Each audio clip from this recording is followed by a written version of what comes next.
all of the human experience is basically a way of mitigating how intolerable uncertainty is to us. We just really don't like the feeling of uncertainty. One could argue our personality type is basically a pre-wired set of strategies for dealing with life's uncertainty. Don't see uncertainty as a red flag.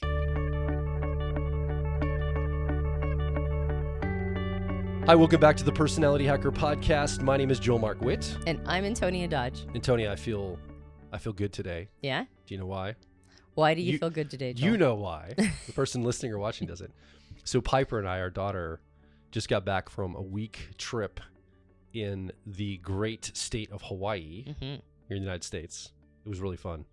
It was a good experience for us. So she's my third child. I have two boys from a previous marriage, and I took both of my sons on 12-year-old trips when they turned 12, the year they turned 12. And little Piper, at 6, do I get a 12-year-old trip? She's really little. I'm like, sure. Where do you want to go? Hawaii. Years go by. And then this year's like, hey, Dad, 12 now. Hawaii trip, time to pay up. I'm like, oh, all right. So we ended up in Hawaii. It was actually really a fabulous trip. I didn't realize how accessible Hawaii was. We only went to the Big Island to go see the erupting volcano, which was awesome. Really cool shot of it behind us. Like we got on the rim. I mean, that was a magical moment, a lifetime experience, magical moment. Like, holy crap. But Hawaii is a beautiful state. And the Big Islands, the only island we went to, Kona. We went to Hilo one day, but it was Kona most of the time. And it's just beautiful there. It's way more accessible than I thought. I mean, it's just the plane trip there. Prices are a little bit higher, but I had this, it was almost like skydiving. It was like this big epic, going to Hawaii is a once in a lifetime trip and you've got to spend your life savings to go. I don't know why I had built it up. It was the only state I'd never been to. I've been to Alaska, 49 states in the US. Hawaii's my last one. And I get there, I'm like, this is like any other, going to flying to Florida or flying to Colorado or California. This isn't that big of a deal. I don't know why I had it built up. Their marketing must be a good job at this. Yeah. It might be too good because they make it seem like you have to go on this epic. It's a trip of a lifetime. Right? And so I think if they made it feel more accessible, they'd probably get more visitors. That's what I was thinking. Yeah. And the other thing I noticed is the experience there was the opposite of Canada. When we were in British Columbia. What was the town we were in? Victoria? Victoria, BC. So little Piper, this is just a year ago. She's like chasing geese, like near the ocean. And these two women are like, don't chase the geese. You're going to get yourself hurt. There's rocks here and the geese bite. And I'm like, yeah, I know that. I'm arguing with this lady, like the geese bite. And I'm like dismissing it. So she escalates. It could give her a concussion. She's like flipping out. In Hawaii, they're like, we'll go on the rocks, go in the lava, go and jump in the ocean. We don't care about your safety. Just do whatever. I was like, wow, why can't Canada be more like Hawaii? Live and let live. And just, it's like super chill. And I love that energy. Oh my gosh, I love that energy. Every Canadian I've told that story to is like, no, seriously, geese are legit. They're for real. Yeah, we have them here too, people. Like, it's not like they stop at the border. The U.S. doesn't know what Canadian geese are. Or I've never experienced a goose in my life. Right. Of course they bite. Of course they're a little edgy and dangerous. They're not going to like murder you in cold blood or chase you down. Yeah. So what I hear you saying is that Hawaii doesn't have the same culture of safetyism. There were no Karens anywhere. Yeah. I didn't run into one Karen. Excuse me. There was one day when this woman tried to block the door at the Volcano National Park and she swung her hand back to block everybody and smacked Piper in the face. Jeez. I'm like, you just smacked my daughter in the face for blocking the door. What's your problem? She's like, well, I'm just trying to. Yeah. That was the only Karen I saw the entire time. Yeah. We need Canada, I saw them everywhere. We need a better word than Karen. Sorry, Karen. All the Karens in the world, I'm sorry. And I'm mostly joking about Canadians. Yeah. I love our Canadian folks. That's right. I just kind of have a running joke. I pick on Canadians. It's true, you do. Yes. But I do like Canada. Hawaii doesn't have as much safetyism as like the continental United States. Not even close. Not even close to it. I loved it. Is actually kind of fabulous. I am not a big fan of all the safetyism of the modern day culture. So I like it when an area will just kind of trust me to be able to understand my limits. It was like the only rule is please be respectful. I mean, there are rules and there's regulation stuff, but it's like, can we trust? It was high trust. Yeah. High trust society. And it was like, can we just trust that you're going to do do the respectful thing? Yeah. That's kind of the energy that was there. Now, maybe the other islands are different. Maybe that's just the big island, the Hawaii County Island. I don't know. But it's interesting because I was standing there. It's, again, the shoreline is beautiful because there's some beaches they've they've developed, but a lot of it's just a rocky shoreline. Mm-hmm. And it's lava rock, and there's like this beautiful ocean water just kind of coming into the inlets, like just, just all over. And so we're swimming in, there's some little dangerous parts and areas. I'm a little nervous in this one area where we're going to maybe get the waves knocking us against rocks. So I'm trying to be careful. But I'm standing there, in my swim trunks, and I had this moment of reflection. I'm looking out at the ocean, and we're way away from civilization. Like we're out at a beach. We're at the Kua Bay somewhere. So it's between it's north of Kona, like probably about 23 minutes north of the airport on the coast. If anyone's been to Kua Bay, you would kind of know what I'm describing. But it's like there's this little beach area that has a little place to swim, but there's a lot of rocks to explore, like these tide pools and all this other stuff. And I'm standing there in my bathing suit thinking, wow, I'm in the most natural environment for a human that I probably am ever in, personally. Like I'm in an environment that doesn't get too hot, doesn't get too cold. It's probably a very similar environment to where we evolved. And I'm standing there. I'm not naked. I'm not in a loincloth or anything. I'm in a bathing suit, but I'm as close to probably as my ancestors would be, in that environment without any modern convenience anywhere. We brought some bananas with us and some crackers, eating natural bananas. Crackers, I guess, are produced, but mostly natural foods in a natural state near the ocean. All of it's very natural. And I had this thought. I thought I should be the most comfortable and the most rested in this state of all states. And I was comfortable and rested. I was relaxed because I knew I get to go back to my Airbnb that night in a Jeep we rented. Right. That's parked just over there. But I was thinking if I didn't have that resource to go back to tonight, I'd actually feel very uncomfortable right now. Like I don't know what I'm doing. I feel deeply uncertain in my station. And I thought, why the heck, if I'm in the most natural environment for a human, like that's how we evolved. Like living in the house I live, this studio, our house that we live in, that's actually unnatural. That's the alternative lifestyle. Yeah, the human zoo, right? Yeah, not unplugging or using solar panels in the jungle. That's not alternative. That's probably closer to, well, not solar panels, but living off grid is closer to how we developed. Mm-hmm. But I feel more certain in a synthetic, constructed environment than I did standing on lava rock next to the ocean where my ancestors stood thousands of years ago, where they would have felt totally at peace there. Mm-hmm. They could have fished and hunted or done whatever they needed to do to survive. I don't feel like I have that capacity. I felt deeply uncertain in that environment. I kept thinking, why? Why don't I feel the most certain in an environment that was most like our ancestral past? Mm-hmm. You would think that next to a campfire or next to the ocean or, in that type of experience, I would feel very certain, rested, and like, finally I've come home. Like letting an animal out of the zoo, right? It's like they feel like they get to go back in the wild, but I don't. And I bet you most humans, if you survey them, would feel like me. They would feel less certain there than they do at home with their big screen TV or their car or their latte from Starbucks or whatever their preferred coffee company they buy coffee from is. Yeah. So I want to think about that. And I think it relates to some of the stuff we're going to talk about today. Yeah. This idea of certainty and uncertainty. Well, I think we've been pretty well domesticated. Like you and me?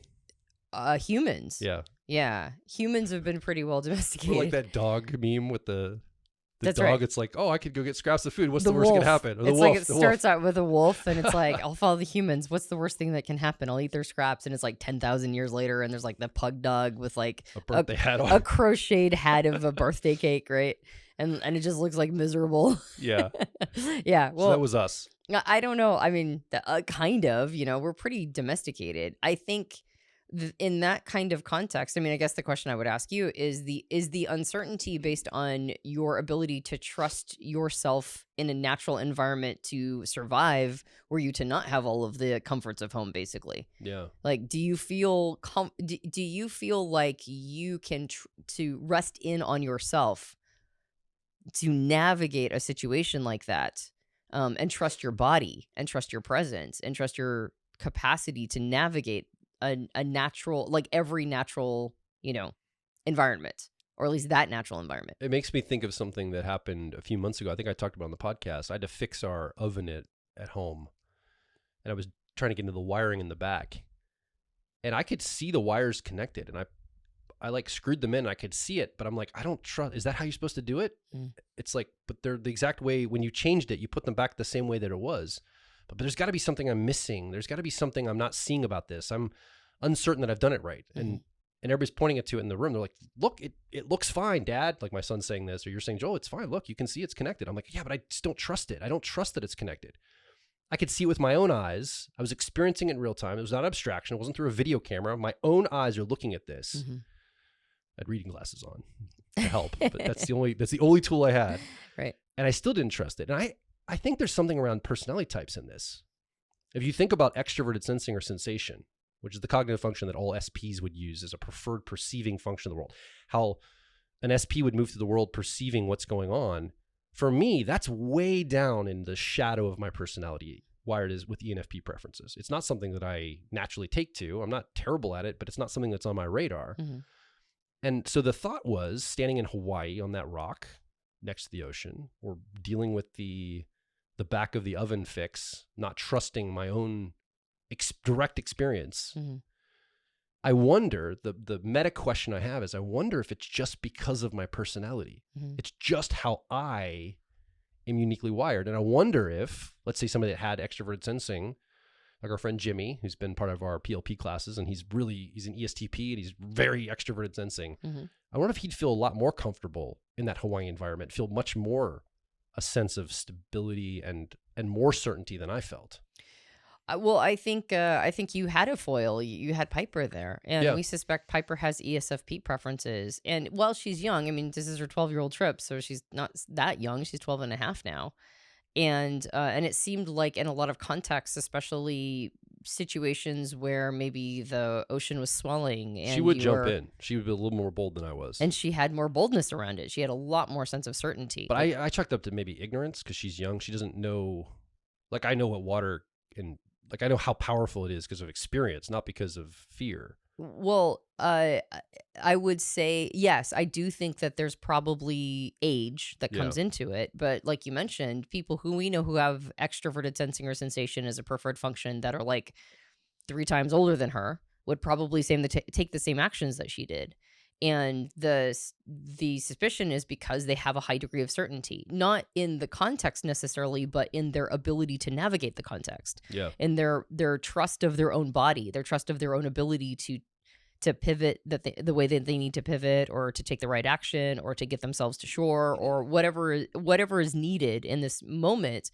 There's a lot of self-confidence. There's a lot of certainty in the self to be able to navigate through a situation like that. In the same way that, seeing is believing. This is a very, certainty around sensing statement. Yeah. And you were looking at a project that you had just accomplished, and you were seeing it, but you weren't believing it, as in like it wasn't giving you comfort to see it directly with your own eyes. Your direct experience was not enough to make you feel calm about it. What's crazy, if it had been behind something and I had to guess or pattern that it was done right, I probably would feel more certain. Exactly. So that's why I think it's about personality type. Exactly. And so that goes back to, and we've done an entire podcast on this concept before, but I think you and I have been having this conversation for a while. I think we're starting to tap into something that might be like fundamental, something not just foundational, but fundamental, something core to how type relates to the human experience. Yeah. And we did an entire podcast on personality type and uncertainty, where we talked about how the cognitive function stack for each of the personality types, we used to say that they were a descending order of sophistication, but I've abandoned that for quite a while now. I don't say sophistication anymore, because you'll run into somebody who sometimes has a pretty high degree of sophistication in either their tertiary 10-year-old or inferior 3-year-old functions. I don't think of it as sophistication anymore. But one thing that I have seen consistently throughout all personality types, throughout all cognitive function stacks, and throughout all levels of development, from the time the person is very young all the way up to like in their 90s, the one thing that seems more consistent than anything else is that our cognitive functions are a descending order of certainty.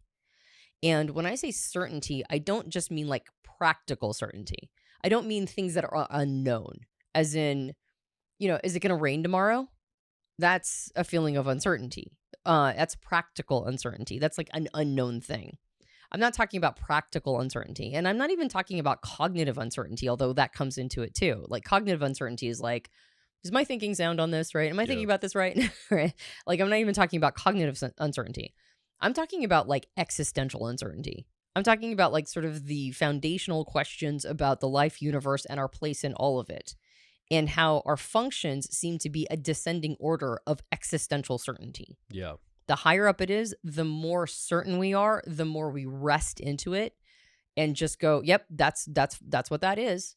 And the lower down a function is, the more likely we are to feel like just this sort of gripping, I just can't know the answer to this. I just can't rest into myself on this. I can't trust. I can't feel that like strong sense of trust that makes me feel calm. I just can't seem to get there with our tertiary, but particularly our inferior functions. Yeah. So before we go into the functions and the type, I know you've done a little bit of research. So you were telling me today, because we were talking about this, you said there's a tool, a measurement tool for certainty or uncertainty. What was that again? Refresh my memory. I forget the name you used. Yeah, well, it was a measurement for how much tolerance people have, an individual has of uncertainty. It's called the intolerance of uncertainty metric or something. And this is different than type. Where I'm going to depart from type for a second. For Right. Personality type, we're going to go to a completely different model. Yeah. And then we'll bring it back to type for a second. So you were explaining to me that model is a measurement of how humans, I mean, clarify me. Maybe you should just say what it is before I try to speculate and then you correct it. Just tell me, what is it actually measuring? Just how much a person can handle feeling uncertain about something. So it's a threshold. A threshold, yeah, exactly. And so some people can handle like 100 units of uncertainty, and some people can only handle like 5 units of uncertainty. In a way. Basically, it's based on a self-assessment of walking through a bunch of questions and scenarios, and how anxious you would feel, and how much you feel like you have to have, say, foreknowledge in a situation, or how much you need to, like kind of know what the terrain is. And I think this makes me think of religion. Religion caters to certain personality types. Like introverted thinking has a hard time with religion because it asks you to like be illogical sometimes. And so sometimes religion clusters certain types. Some types lend themselves to religious frameworks and other types don't. It's just a trend. There's obviously TIs and introverted thinking in religion, but with these intelligence or this certainty, then it would just certain types would just win being certain. Because like me as an ENFP, I'm willing to go through the world with a lot of uncertainty. So I would just have a high score on this thing altogether. Yeah. So some types are just going to always score low and sometimes are always going to score high. Immediately, that's the pattern I'm making. Right, exactly. You would actually score low. Or score low. Yeah, like you have a high tolerance for uncertainty. So Yeah. it's like the intolerance of uncertainty metric. So you would score low, and somebody who doesn't like to take a lot of risks would score high. Exactly. And so this is, and I think religion does come in here, or things like it, because it's effectively trying to figure out somebody's risk management, or like their willingness to take risks. And so the uncertainty that it's looking for is, like what kinds of scenarios make a person feel highly anxious, or what, like how much certainty do they need to have? And you could even say practical certainty or cognitive certainty before they'll enter a situation. How much do they feel they have to know already? How much skill do they believe they have to have developed? Like when are they willing to, enter a space of the unknown? Yeah. And I think that when I saw that, I was like, well, I mean, first of all, EP types, they probably are going to consistently score very low on the intolerance of uncertainty, because their functions are functions that are actually designed to enter the unknown. Like that's kind of what they do. They're the extroverted sensing or sensation or extroverted intuition or exploration functions are designed for curiosity. They're designed to keep, moving in an emergent world, to allow things to kind of unfold.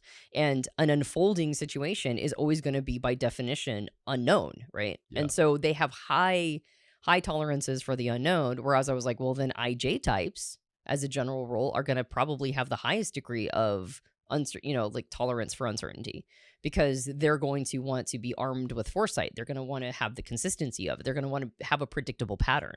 Yeah. So, so the first thing that popped up for me was that, but then after I saw that metric, and this is maybe where you're going, is I immediately went, yeah, but they actually have a high tolerance for, or excuse me, they have an intolerance of uncertainty when it comes to unknowns and emergence in the environment, but they have a tolerance for things that I would feel uncertain about. They're going to have like a lot of comfort around those things, which is where I feel uncertain and where I don't like, like I'm pushing things away, is almost always in patterns, or excuse me, consistency and in templates and the known. And for me, that all makes me feel trapped.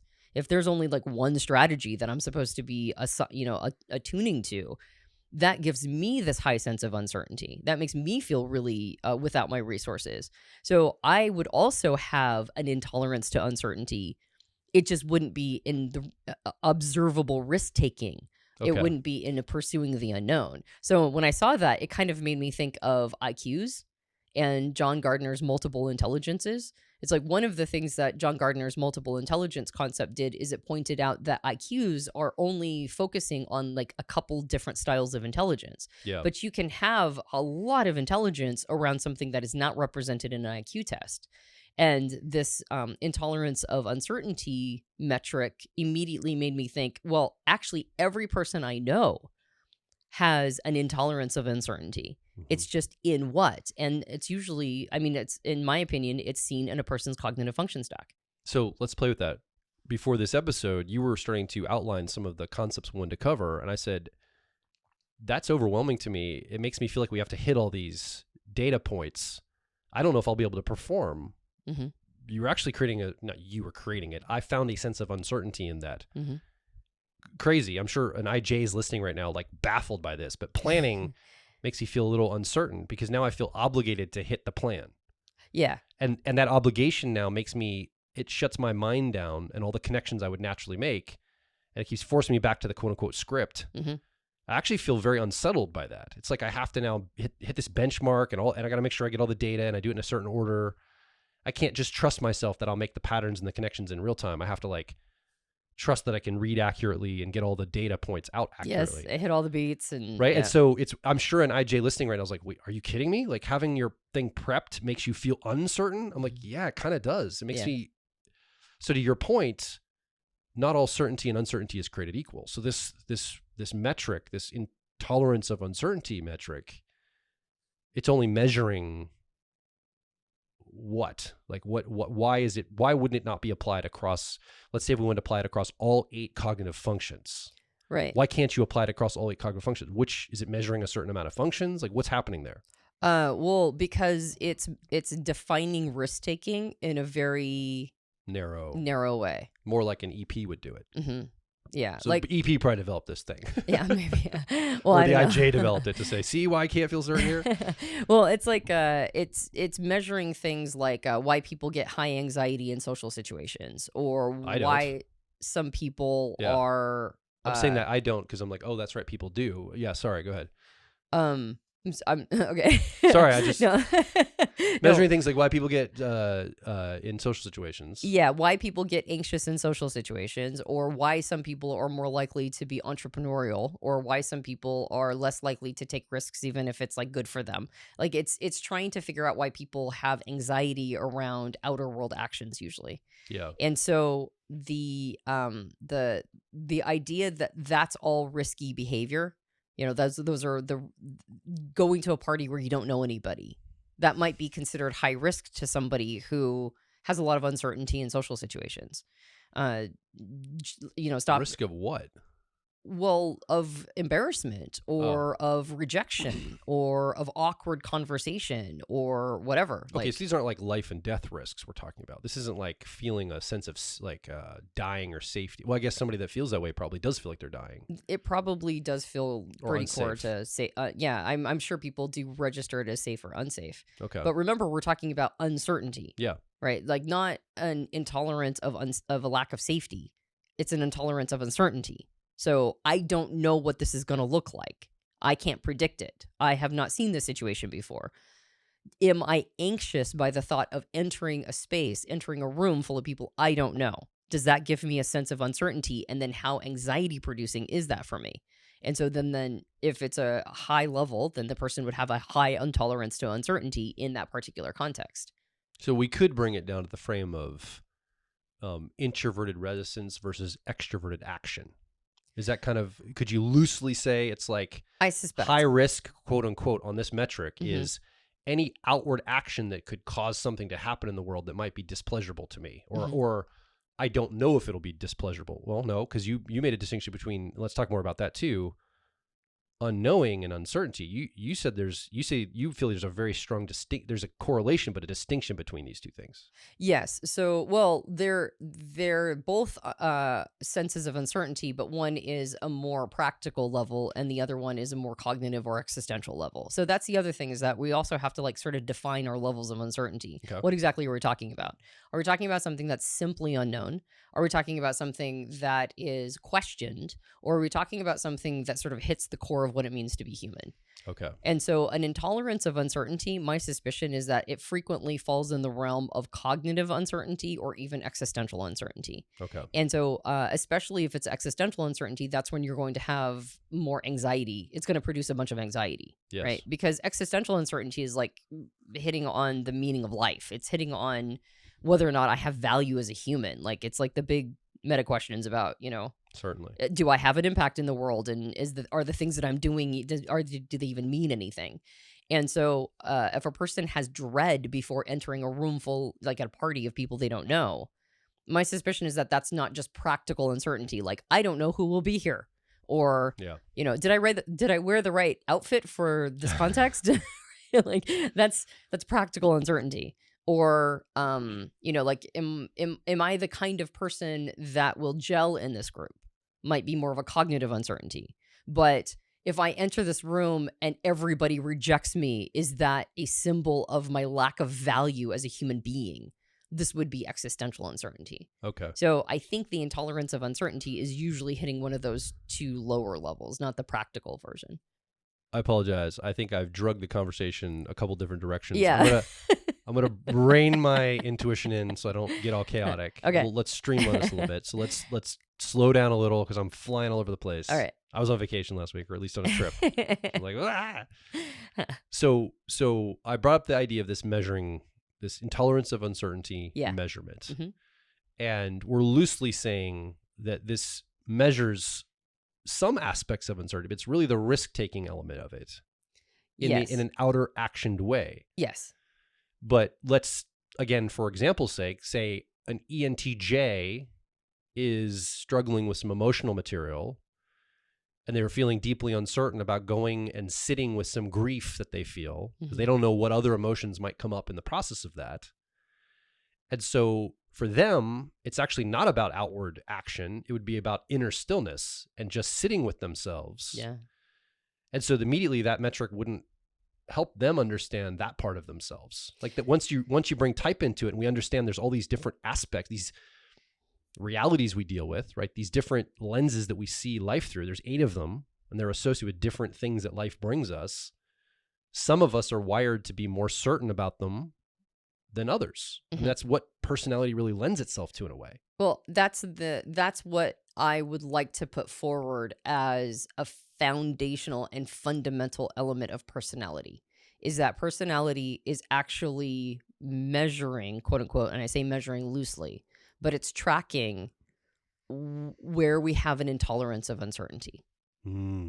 Okay. Like the concept I think is good, but I think it limits it.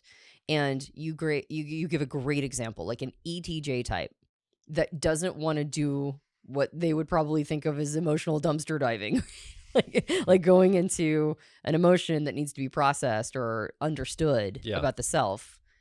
We not that long ago we did a podcast on complexes and like working through unprocessed material, and it's like unprocessed introverted feeling or authenticity, like unprocessed feelings is probably something that an ETJ type needs to do in order to work through some personal development stuff. So like, why would they kick that can? And the answer is if cognitive function stacks are a descending order of certainty, and that's basically the definition of type. It's like, what am I most certain all the way down to what am I least certain around? If that's the case, then ETJs would have a high intolerance of uncertainty around processing their feelings and around the feeling function. And the reason why it's important, I think, to think about this concept or at least play with it is I believe that this does a really big disservice. Mm.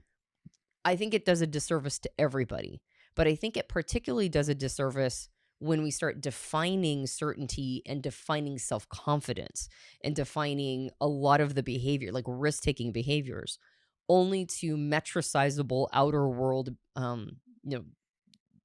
actions. Because it's almost communicating that certain types are born with self-confidence. Yes. They're born with certainty. They just get to have that. A lot of people I've talked to are like, ETJs aren't uncertain. They're not uncertain at all. I'm like, not in any way that you're going to be able to observe. Yeah. Like unless you're with them when they're bawling their eyes out about something and they they're don't know what to do. They're certainly not going to show you much of that. And they're not going to show that to you unless Yeah. you're on the inside track, right? No, ETJs are not just automatically blessed with certainty. And take, for example, the opposite, maybe IFP types that are uncertain because they're inferior or 3-year-old function of extroverted thinking or effectiveness, which is about like, making decisions about how one is going to allocate time, resource, trying to make an impact, make progress in their, in the world, do projects, all that stuff, all that observable stuff in the outside world, because they're pre-wired to feel deeply uncertain about that. Then they start to believe about themselves that they're uncertain and insecure people, when really all you have to do is flip the script and go, well, how do you feel about your introverted feeling or authenticity? How do you feel about your relationship to yourself or your ability to track your intentions and motivations, to understand who you are and be introspective and recognize who you are over time and how things are affecting you? Do you feel deep uncertainty about that? And the answer is no, of course not. They feel a lot of certainty around that.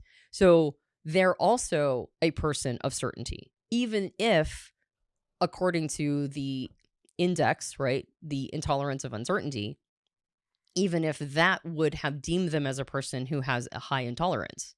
Yes. Because they're uncertain about the kinds of things that those assessments are tracking. And then you also drew a distinction, I still want to come back to it, the difference between unknowing and uncertain. An INFP or ISFP that doesn't know how they feel about something until they go inside to discover it doesn't mean they're going to be uncertain about going in to discover it. In fact, the unknown might even be a pleasurable place to go and explore. Interesting. And spelunk, right? It's like, oh, it's unknown what's going on in here, but I'm not uncertain about going in there. Let's go. Let's grab a flashlight and dive into the emotions of it. Yeah, let's figure it out. And it might not be pleasant, but at least it's like, well, this is the work I got to do to figure myself out. Yeah, and an ENTJ in the same vein might say, I don't know what that deal is going to be in that boardroom. I don't know what it's going to be, but I feel very certain entering it and doing the deal regardless of, and again, I'm bringing it to business terms. I know ETJs have other aspects of themselves. It's just an easy illustration. Going to the boardroom, I'm not uncertain on whatever I face in there because I know how deals work. I'm certain about my ability in the unknown realm of deal making or business or resource or whatever they're applying it to.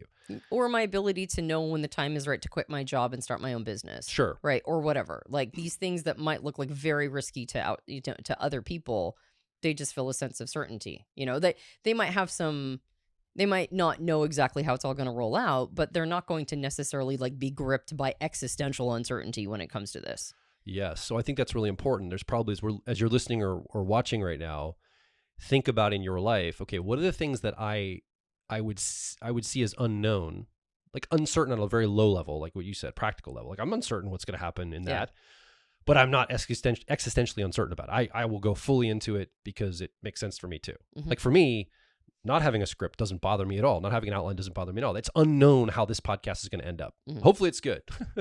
It's unknown. Right. But I'm not uncertain about it. I'm like, oh, we'll figure it out. And we'll stop or we'll pivot and make it good if we have to. Like if it's not going down the right road. I think I even did that. I'm like, I'm all over the place. Right. Yeah. And I just went, okay, well, I have certainty. I can just bring it back to center. Let me slow the roll. Let's get back to the actual content that we're talking about. Let's not get chaotic. Let's have a through line someone can follow. I'm realizing I'm scattershotting everywhere. And so I'm certain that we can calibrate in real time. And we did, to my opinion. Right. Yeah. And it might appear as if we're people of high certainty because we're entrepreneurs. We decided to head down a road of having a business around personality types, which is not exactly a guaranteed certainly not a guaranteed business and a guaranteed industry. And then we produce content, like lots of content that we a lot of times we kind of do off the cuff, and it probably feels as if we're people of high certainty. But what I know about both of us, because we have introverted sensing or memory as our 3-year-old or inferior function, is that whenever anything is being captured, like if it's being captured on, say, film or in audio, both of us, our attunement goes way up. We like start to feel very uncertain. Getting on a stage in front of 10,000 people, if there's no cameras rolling, I'm not going to feel, I'm not going to break a sweat. Now, of course, we've both been doing stagecraft for a long time, so we had to build up to that level. But we're at the place right now because we've built up to it and leaned into the willingness to have the unknown be on stage and that sort of thing. Yeah. We were willing to do that and to build that stagecraft. Like it was a little, when I was young, it was intimidating and it was a little scary, but I got over it and to the other side, and now I'm fine around all of that. But it doesn't matter how many times I have it doesn't matter how many podcasts we record. It doesn't matter how many times we have something on film. 100% of the time, I am deeply uncertain about what's being captured because it's being preserved for all time. Now it's in the history books. Now it's going someplace and now it's recorded and I can't change it. I can't pivot. It is one and done. It has the track has been laid and that is just what it is. And that actually makes me feel way more uncertainty. I have way less tolerance for uncertainty when it comes to recorded material than I do in what other people might consider intimidating environments where I'm allowed to juke and pivot and, make changes on the fly. And so if that's the case, then one could argue that our personality type is basically a pre-wired set of strategies for dealing with life's uncertainty. Say that again. Okay, I'll try. Personality type. Our personality type is a pre-wired strategy, is our pre-wired strategy for dealing with life's uncertainties. Because all of us are going to feel deeply uncertain. In fact, that's kind of, there are some evolutionary psychologists that effectively indicate that personality, and not just personality, but like all of the human experience is basically a way of mitigating how intolerable uncertainty is to us as humans. Like we just really don't like the feeling of uncertainty. It is deeply, deeply, deeply troubling to feel uncertain. We do not like it. And there are different ways of dealing with it, but one strategy or one way of meeting this core human dread around uncertainty is to develop areas of specialty where we do feel certain. And we go, that's going to be my strategy. So extroverted intuition or exploration, one could argue that the reason why ENPs exist at all is because they evolved to meet life with adaptation and adaptability as a strategy for dealing with uncertainty. Like we're going to feel best when we're not locked into a single strategy. We're going to feel best when, and why would that have evolved? Well, because some strategies are doomed. And so you don't want to lock yourself into a doomed strategy. You want to have a lot of available strategies that you can pivot and move back and forth and be adaptable around so that you're not anchored to a losing strategy. Yeah. So ENPs exist because we need people who will get us out of doomed strategies and see all the possibilities. Why would introverted thinking or accuracy have evolved as a sense of certainty in an uncertain world? Because it's making sure that you're not being duped, right? Like I want to think for myself, so I'm not going to be duped by anybody else. You're not gullible. I'm not gullible. Exactly. And so each of these things evolved as a strategy for dealing with like all of the complexity of life. But because and I think we've talked about this, from the very beginning, it's like the cost of specialization.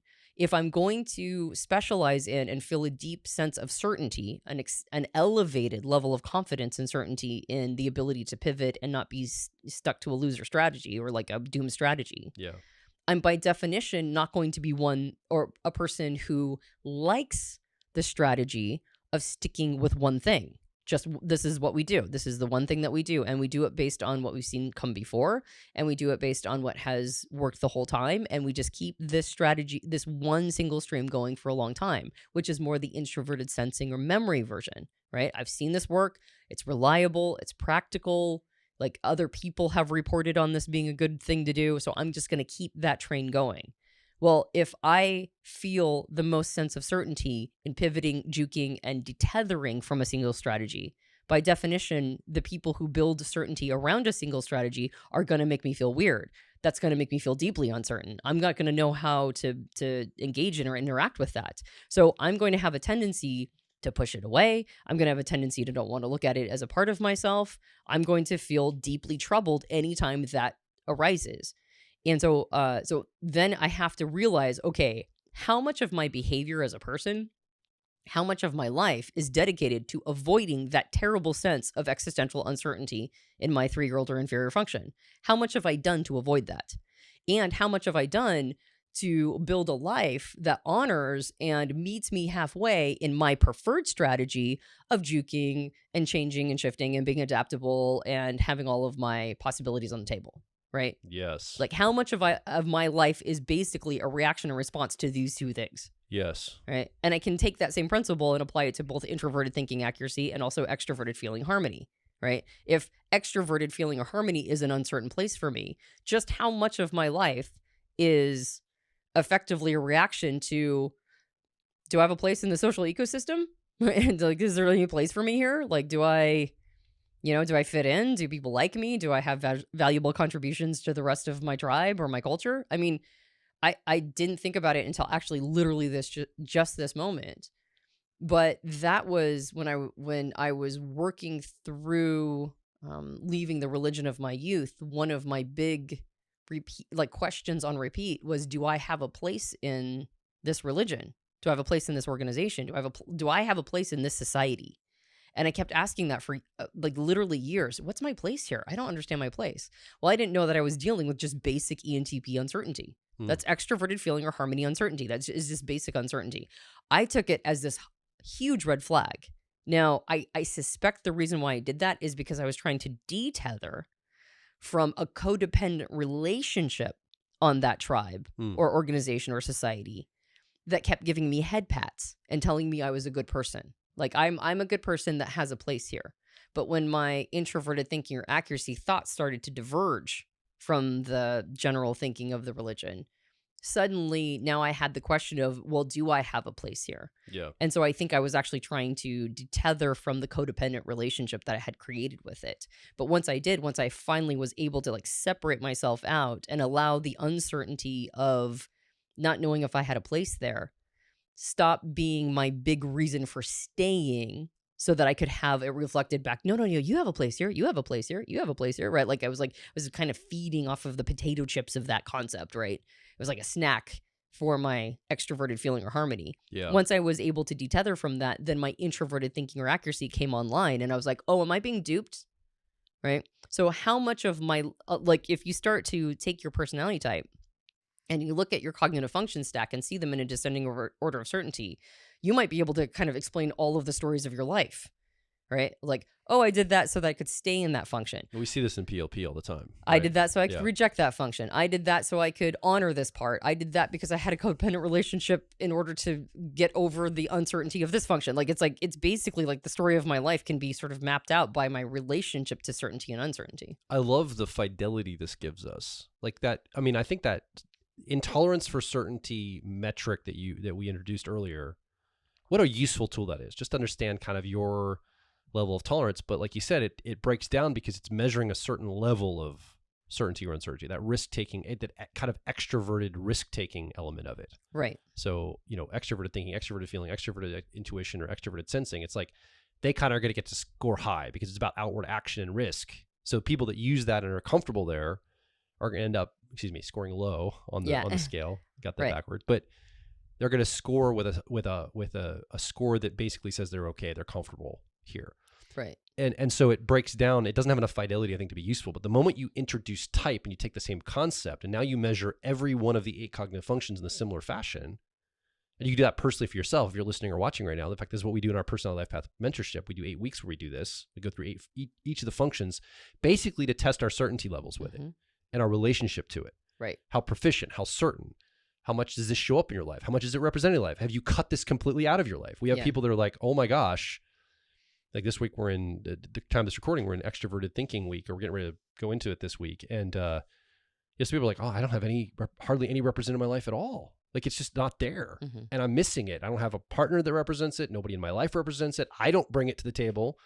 And so anytime they're in that realm, they already are pre-wired to feel uncertain. Now it's even worse because they don't have any touch point for it.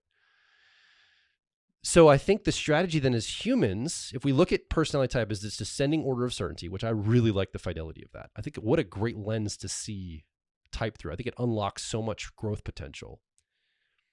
The next thing we could say is it's almost like we're all in a constant battle to jerk the wheel onto the field of play that we are certain in.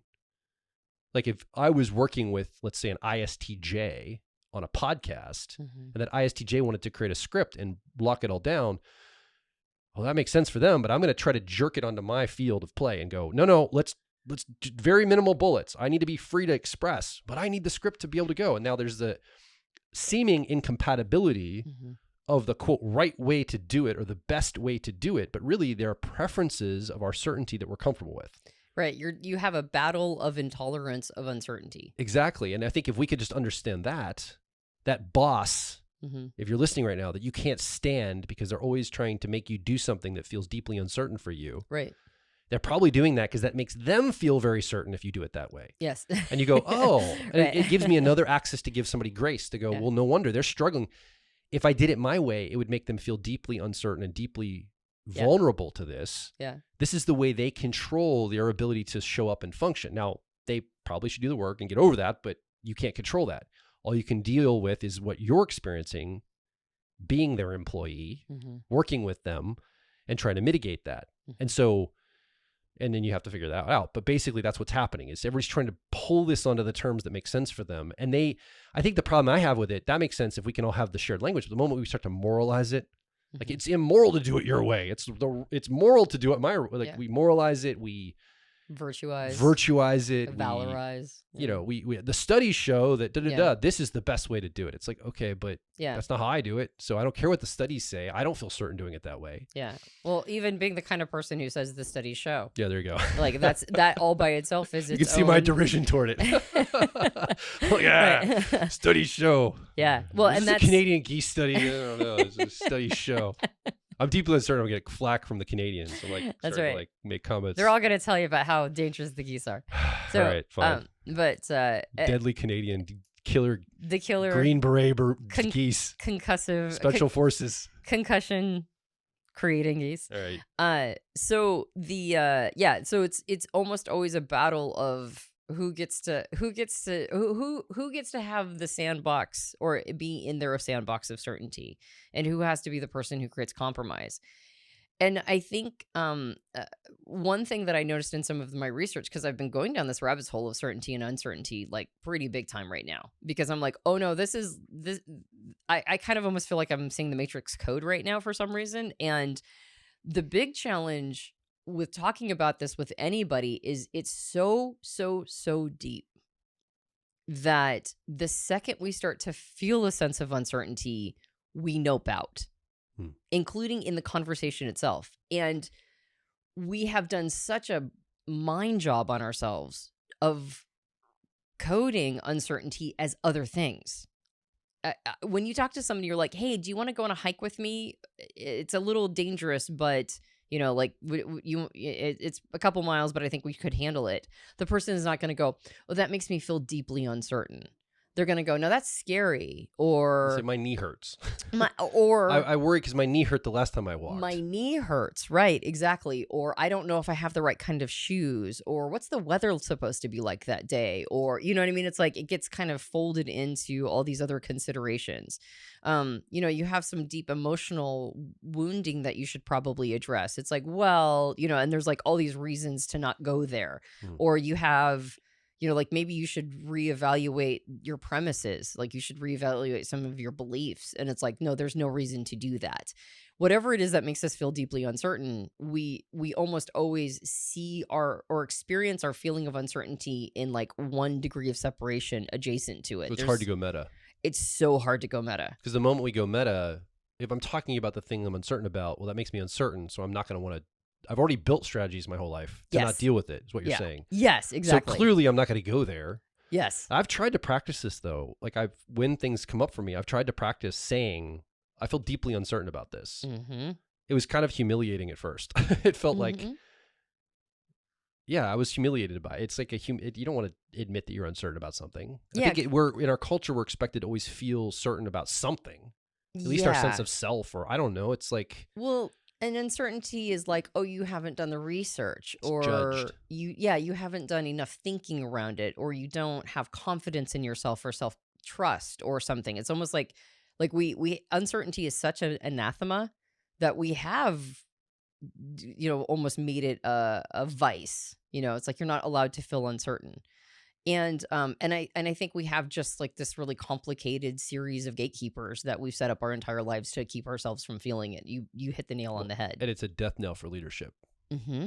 The moment you signal uncertainty to your troops or your people, in a way, it's like, oh, never mind. I'm not following you ever again. Yes. So I've noticed that people, and we all know strong personalities at the time of this recording, that have basically just dominated the world stage with an unflappable sense of certainty, even in the face of being wrong potentially.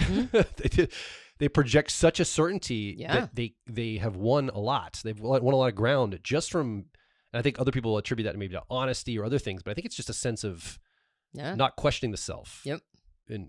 And just moving forward with this sense of, no, I just know how it's going to be okay. And it seems to work in some ways. Because we as people crave certainty so much, we will follow somebody else's sense of certainty to not have to address our own uncertainty. Yeah. We will do that time and time again.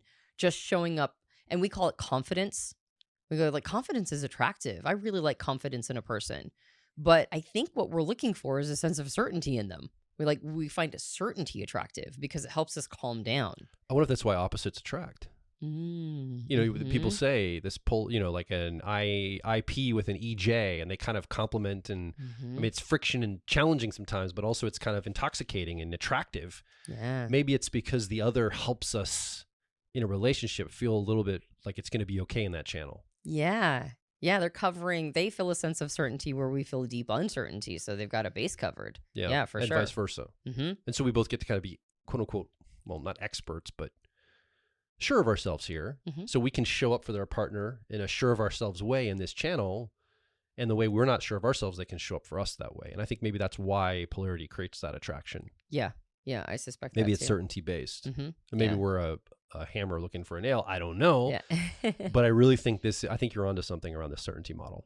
I really do. Yeah. So like in a deeper way than we've even talked about it before. Yeah. Like I said, I kind of feel like I'm seeing something very, very like the substrate of everything. And so when I went down the rabbit's hole of researching certainty and uncertainty that has nothing to do with type necessarily, there's a lot of information to indicate that tons of strategies that we have created is a direct answer to a feeling of uncertainty. There's a life history theory, which talks about fast versus slow strategies. And that's basically like long-term stability versus short-term opportunities and adaptability. So those evolved strategies are a direct answer to a sense of uncertainty. How am I going to address the uncertainties of life? Am I going to create a long-term strategy where I just kind of slowly build, something that is sustainable for the long term? Or am I going to be the kind of person who pivots and adapts and, meets things, like in the moment and emergent? Immediately, I thought that's a judger versus a perceiver style of strategy, basically. And so, and the more I would actually also say that it's more about the perceiving functions, like extroverted perceiving functions, extroverted sensing and extroverted intuition are far more likely to be the slow or the fast strategy, and introverted intuition and introverted sensing is far more likely to be the slow strategy. So why would we need both of those capacities? Why do we need both strategies? Like, isn't one of them a winner? And the answer is like, well, it depends on the time period in history. If you're going through, if you're trying to allay or offset a catastrophe, one of the best ways to do that is to build up a strong structure, right? And to slowly plan over time, have a slow strategy of creating a really strong structure to be able to withstand, attacks or hits or, natural disasters or whatever. So that would be the slow strategy that's really great for that kind of time period. But if a disaster does hit, right, like you built something slow and steady over time, but it just didn't withstand the natural disaster or the attack or whatever, well, now you need people who are fast acting and pivot and are able to figure out what we're going to do next, right? Like we're going to have to be early responders. We're going to have to be people who rush in and, see all of the opportunities in the disaster itself. And so both of them are really important capacities. And it would make sense that we would have evolved both different, styles of strategy. So what was I made for? I was, like if I'm a perceiver type, which I am, I'm made for the short strategy. I'm made for shorter timelines. And I have to kind of understand that and go, okay, so anything that locks me into a longer timeline is going to feel uncertain to me, but that doesn't mean it's wrong. It's just not my pre-wired strategy. And that's okay, right? Like that's all right. So what do I have to do then in order to make peace with that uncertainty? Is it that I try to become sort of a slower strategy person? And it's like, no, I just make peace with the fact that slower strategies are going to be uncertain for me. And I need to make space for that. I need to be okay that slow strategies are also just as valid. And when one asks me to meet it, if that's what my life requires of me is a slower strategy time period, even though I'm pre-wired for faster, I need to not reject it. I need to not run. I need to not see that as trying to pin me down. I need to see it as valid, even if it makes me unsettled, even if it makes me uncertain. I need to create space for it. Yes. Yeah, I think this is what's coming up for me is I approach Personality Hacker from a longevity, it's going to stand the test of time. This is how I approached it in the early days. We're building this monolith that's going to last forever. That's what I was like. That's like the aspiration I had. Everything's going to be perfect because it's going to have to stand the test of time. I don't know why I had this. Probably because I have introverted sensing or memory as my 3-year-old. It's an aspirational nature. And so I thought I had to do that to have something that was sustainable and would last. Well, and it was also borrowed wisdom from a lot of business books that you read. Exactly. Written probably by a bunch of SJs that would make sense for them because that would TJs, be, or TJs that would how they would think it makes sense. But for me, I bought it, even though I was uncertain. I'm like, well, my certainty is borrowed from things I've read and understood. Mm-hmm. And I tried to execute on borrowed certainty, and it doesn't work. Mm-mm. That's what's coming up for me right now is going, oh, wait, it's not just about the certainty we inherently have. It's the certainty we think we should have and we borrow from others. It's kind of like, that funny bit that Bill Burr talks about the guy that was opposing some social thing because of his religious framework. Mm-hmm. He's like, think about from this guy's perspective. He learns in Sunday school when he's little, and he's like in this, I think some Duck Dynasty guy. It's a bit about this, right? And he's like, now he's old, and all his Sunday school teachers that told him this is the right way to think. He's like, this is the right way. He turns around, they're all dead. Mm-hmm. Now he's out on his own. He was acting in the world with borrowed certainty from what he was taught as a child that doesn't work now. Mm-hmm. And it broke down because he hadn't really made it his own. It wasn't his certainty. It was borrowed certainty or, in that framework. Mm-hmm. So I think about this. We probably move through the world with borrowed certainty all the time. Like what I did. And then when it doesn't work, we're like, oh, and we're disillusioned, we're confused, we're upset, demoralized, hurt, probably feel betrayed maybe by somebody that was going to have our back, that this is the right way to think. And so we buy into it. It was never really our decision, but we move forward anyway. And now here it screws us over later because we're like, oh, that wasn't what I should have been doing. That wasn't me. You feel very much betrayed by that. Yeah. So I think people are moving through the world with this borrowed certainty a lot. Well, or what you... or a synthetic version or something. I don't know exactly what I mean here, but... I think what you said before, which was, I thought this was what I was supposed to do. Yeah. And so they were certain when they said it, mm-hmm. and I adopted their thinking, probably because you're less certain about how you think So you're more likely to try to borrow certainty around that. Well, and I can see the results clearly. I mean, these are successful business people writing these books that I'm reading Right. that have massive results. I'm like, this is how you do it. So it's persuasive. Like, okay, well, I'm not going to try to reinvent the wheel. Right. It's persuasive to your extroverted thinking or effectiveness, which is your 10-year-old or tertiary. Yeah. And you're going to feel uncertain about your own wisdom and counsel in that function. Yes. You're going to be very impressionable by other people who have this as a stronger function, because they're going to say things with high degrees of just embodied certainty. And so your more impressionable, less certain part goes, I'm supposed to do that. And so now it's kicked your strategic thinking, or like the way you're supposed to go about things. It's kicked it down to the parts of you that are attuned to long strategy, like the longer term, slower strategy, build over time, create something sustainable. But for you, as somebody with ENFP preferences, that's introverted sensing memory and extroverted thinking effectiveness. And while it wasn't outside of your capacity to attempt to build, and you did a pretty good job, it made you terribly anxious all the time, because it kept you in a space of uncertainty. Yeah. Like, am I doing this right? Am I doing this right? Is this the right action to take? Whereas anytime you were doing things that were more, I almost want to say like, adaptable and progressive. Yeah. Like, we should do a live event. Let's go do a live event, and we'll just do it in like 3 months, and we'll blah, blah, blah, blah, blah. And like, you're excited about it and you're certain about it, and we create it. And on the other side, I'm like, wow, that totally worked. And you're like, yeah, that was great. And every time you're in one of those spaces, you're not anxious. You're like, this is what I'm designed to do. And then you go back into, okay, but then the business has to stand the test of time, and it's got to be this big thing, this big, like rules I was following almost. That's right. And so I wonder if there's a pattern here for all types, not just me. I'm using myself as a control to dig this up and go, okay, if I experience it this way in my channels, is there a pattern for you listening right now in your personality? Like, whatever your personality is, you're looking at, am I activating or borrowing a sense of certainty because I was quote unquote told this by somebody or whatever. And I just feel like I see, like, you talk about ENTPs, there's certain ENTPs are like super like social cause based. I'm like, I don't think you really think this way. You're borrowing a lot of this, aren't you? I can almost feel it from them. Yeah. It's not really authentic for them. They've like, well, society expects me to be this way, so I have to double and triple down on this. Yeah. That's what a good person does, right? And then now they're like a champion for a cause they probably don't actually care about. Yeah. And I'm like, that's weird. Yeah. So I'm sure this happens for all types in their own unique ways. And I bet that tertiary 10-year-old, that's where our neurosis comes from, or at least there's a lot of it there. I'm sure there's a lot, we've talked about this, there's a lot in that we could look at. That's probably the first place to go. There's probably where you can see a lot of this showing up.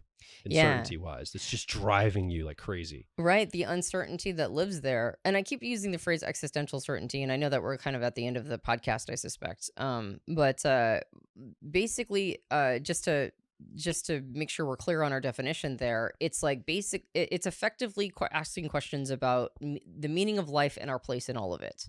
Yeah. And so if you have existential uncertainty in a function, which is like, you just don't know how this relates, like you don't know what your meaning is here. You don't know if you're making an effect. You don't know if you have value in this. You don't know how this like impacts the rest of your life. You're just always uncertain around it. Of course, the first thing we're going to want to do is borrow certainty from somebody else.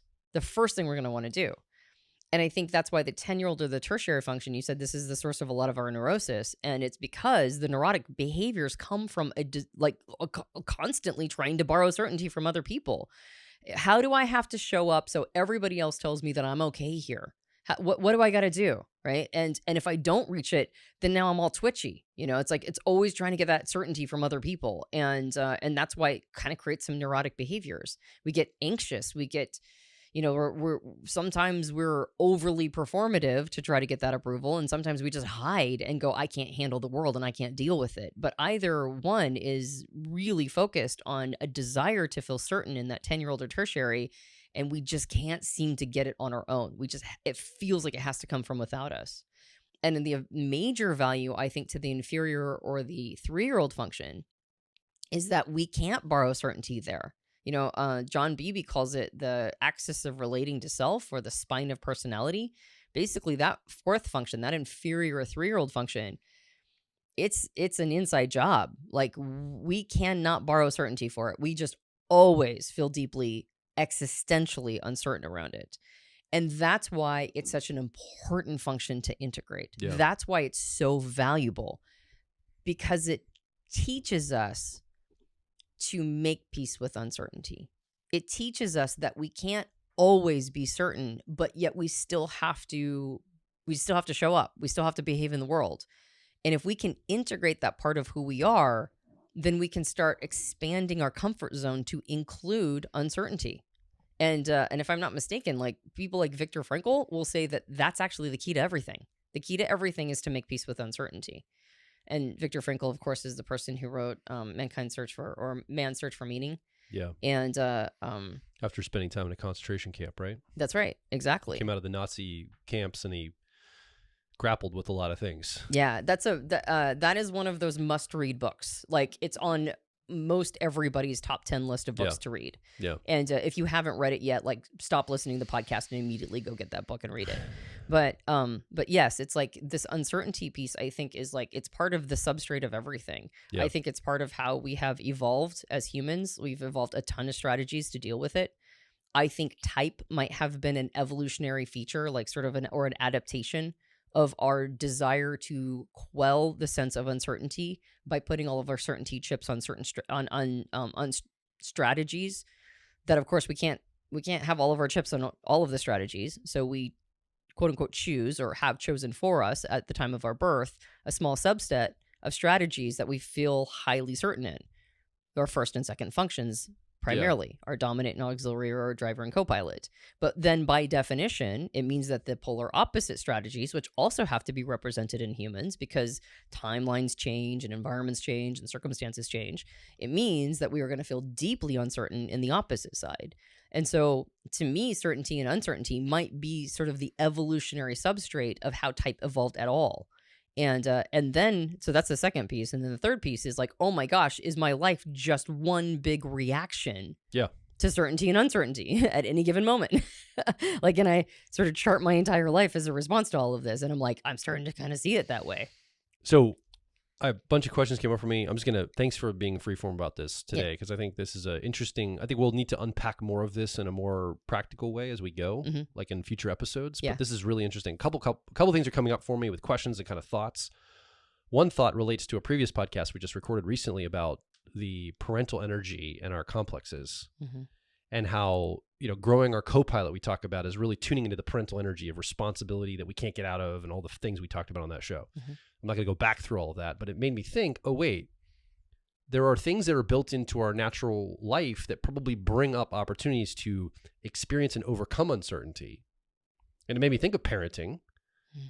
Every single parent, like 100% of parents, when the child is born, are like, oh crap, like, I'm uncertain. How do I make sure this thing lives and gets to 18 and can like thrive? Like, I don't know what I'm doing.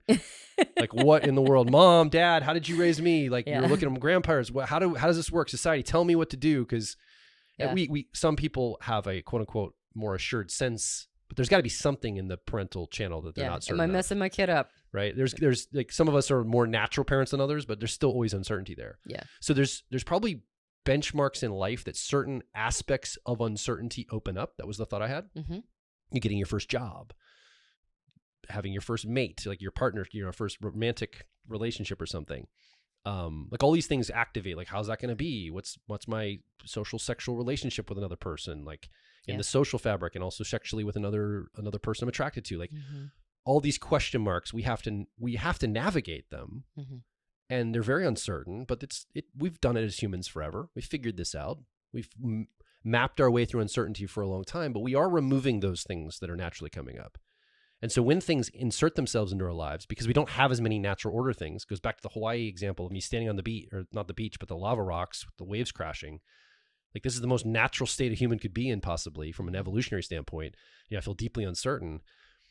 There's probably things that my ancestors had brought to them that helped them overcome the sense I was feeling there, right? They actually had the animal charge at them and they had to like fight it off or something. And then they felt like, oh, I can handle predators, or, there's things that naturally occurred that have been removed from my life completely. So maybe it's type that I have extroverted sensing way down there. It's probably part of it, but also it's the natural order of life now is more synthetic, more constructed. I don't have to do so many natural things. And so as we lose these natural things, like parenting, for example, we don't have as many opportunities. So we have to be more proactive about it. And we talked about it in the last episode. Yeah. So that came up for me. Yeah. And, go ahead. Go ahead, please. No, I mean, I know what you're going to say. Second. Well, I was going to ask a question to say, there's kind of a double question, like in a meta way or in an abstract way. Do you think animals struggle with uncertainty? Like, are humans the only animal creature that struggles with this concept of uncertainty? And as I asked that question, I thought, well, probably are, because, well, maybe not, but we're really I'm sure other animals apply meaning to things, but we're the ones that apply such an abstract meaning to things.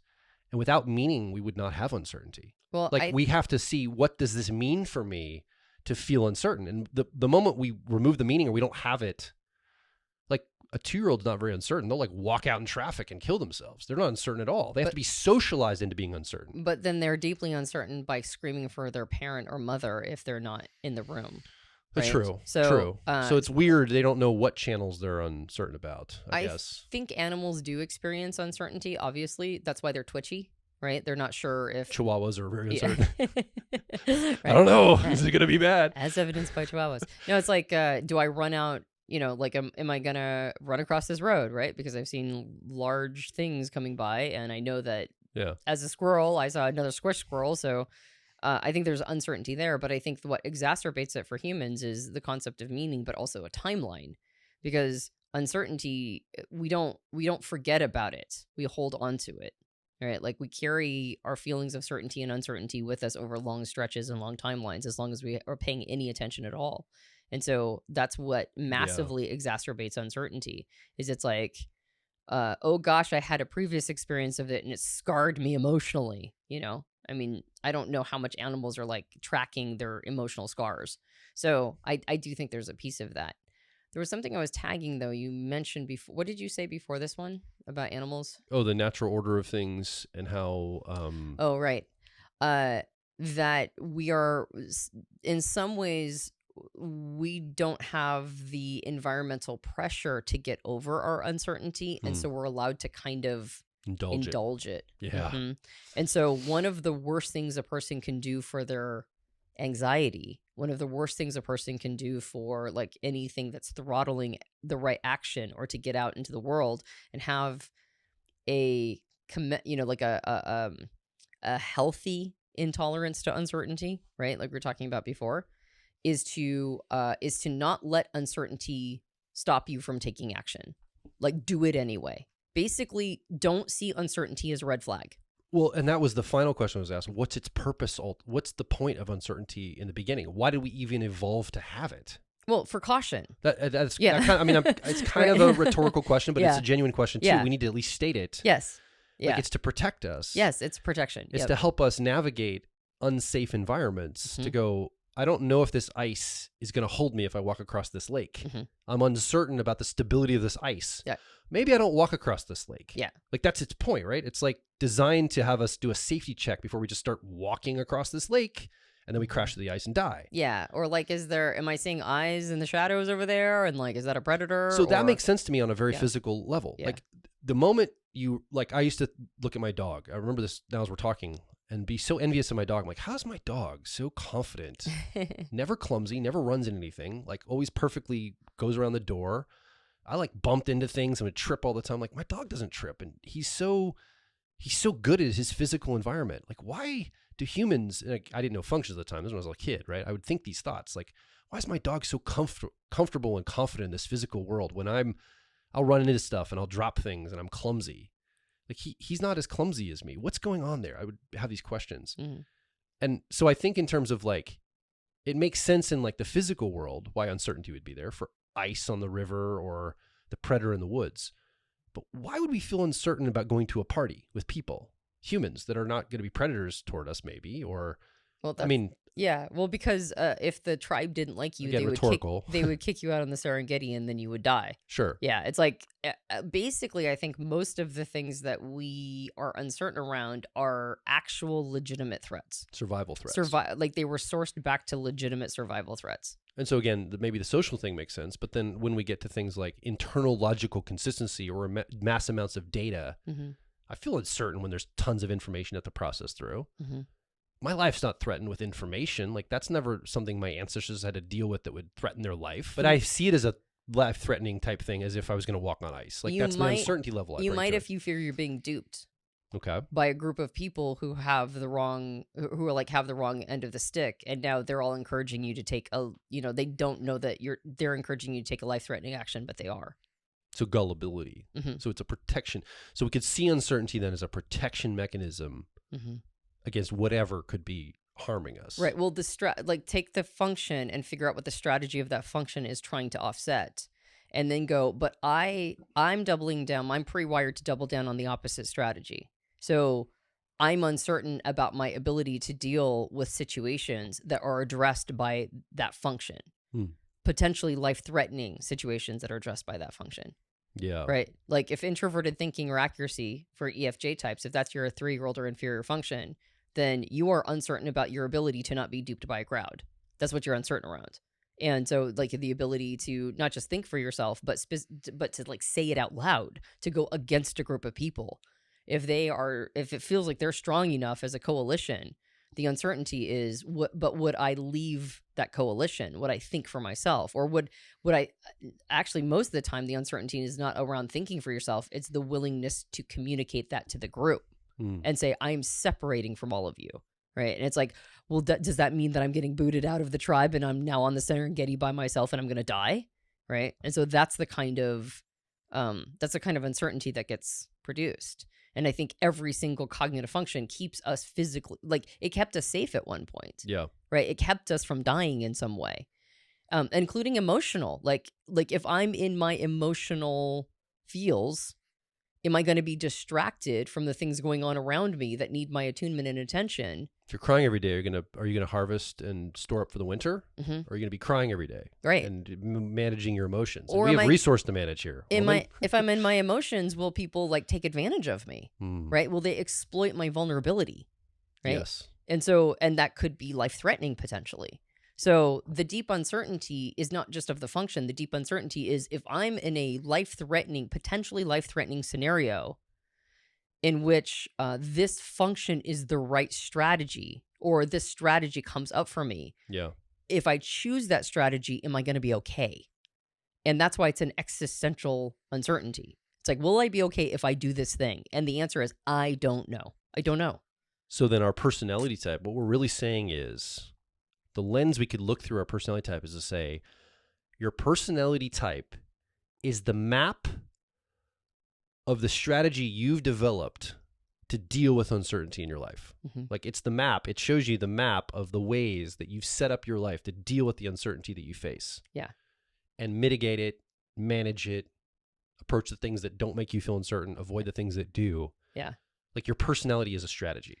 Yes, your personality is a strategy. That's what we're putting forth. It's not an identity as much as it is a strategy. Well, it becomes an identity. That's the crazy thing. We start to identify with our strategies. But that's why we say you are not your personality. We recorded a podcast titled that because you are not your strategy. You are you, but you've decided, or through evolution or whatever reasons, this is the end result of how you've decided to approach the world or developed into approaching the world. And then it does become a big part of how we see ourselves, though, because if we feel a strong sense of certainty, we're going to pursue things that make us feel that way. Not only see ourselves, but see reality itself. Yes. Like we see reality also through this strategy.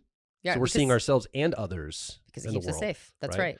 Okay. All right. And it seems obvious. It seems obvious that a person would choose that strategy because it keeps us as an individual very safe, or at least it makes us feel safe. It makes us feel certain. So we set it up this way. Let's say we chose it. Let's pretend. Let's pretend that we chose our personality type to set up this way to deal with the uncertainty we face in the world.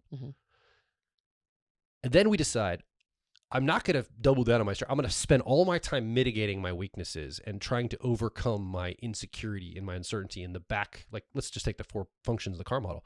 I'm going to work on my 10-year-old and 3-year-old. I'm going to just focus there and mitigate that and look for approval there and focus on shoring those up instead of doubling down on our strengths. Yeah.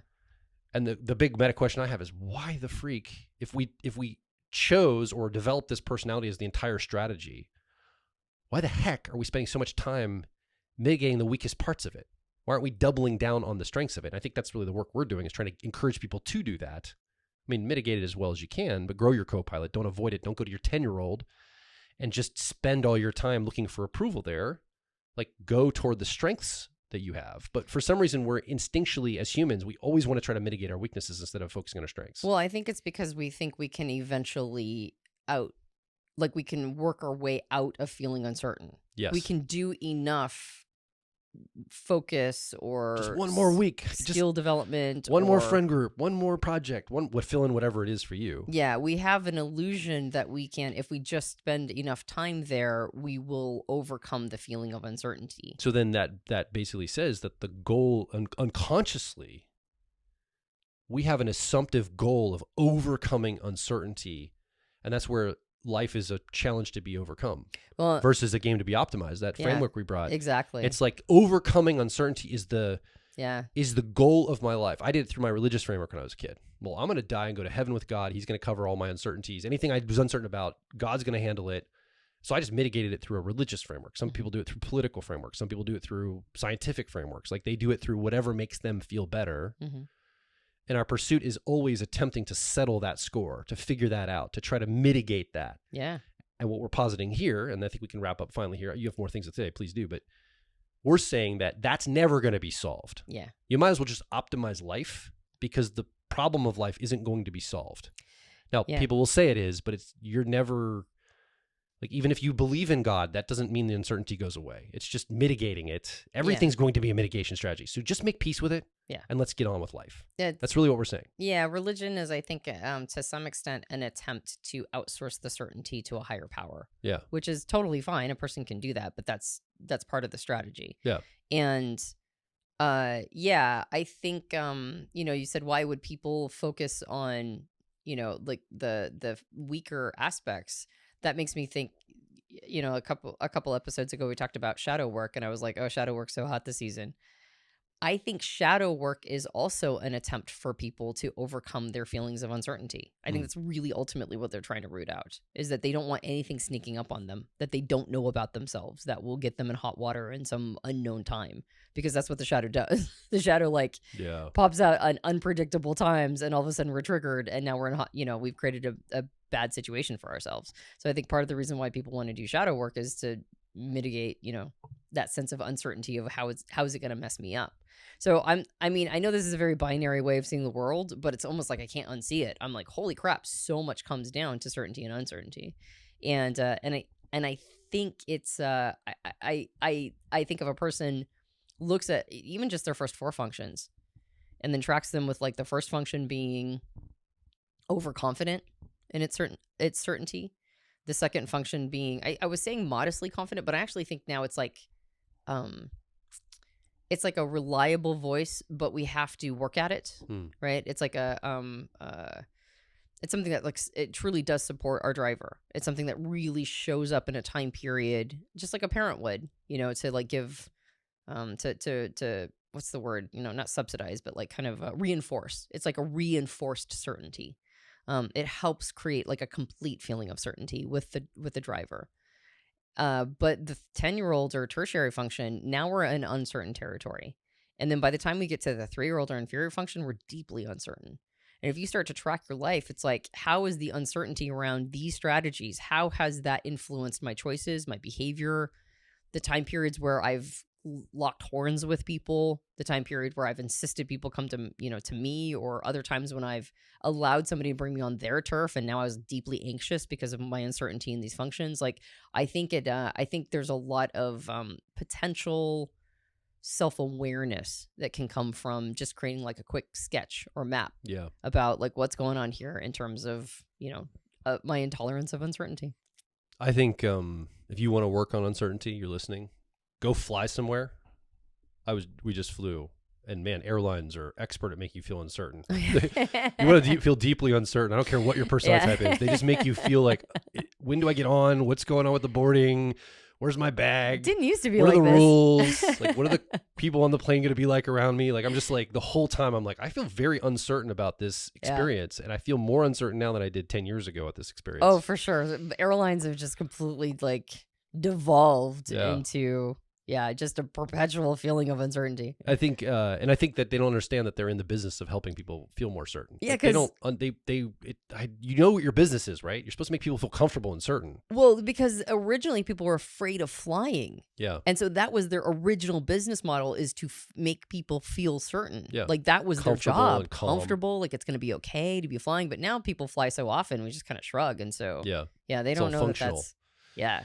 I think the other thing that really illustrated uncertainty, I know we're going to wrap up, is the COVID lockdown time period. Mm-hmm. When we're uncertain, humans behave erratically and crazy sometimes. Like we get real weird, real fast because we're chasing a sense of certainty. So we're like, I feel unsafe and uncertain, so I'm going to do things that may not even make logical sense because they just make me feel better. Mm-hmm.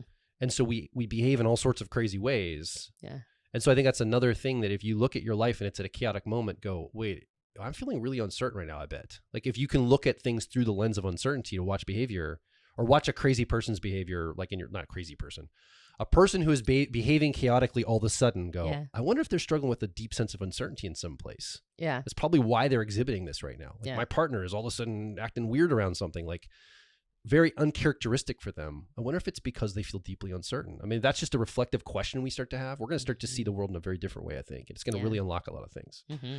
So what are some things we could explore in the future around this? What are some, just, we don't have to commit to them, but what are some ideas that would be more helpful to expand upon this? Maybe relating it more to directly to functions? Yeah. How would that, I think it might be an interesting conversation to talk about what is the strategy of each of the functions. Like why do we choose? I mean, we're using the word choose, but really I think it's pre-wired. I don't think we choose. We call them preferences.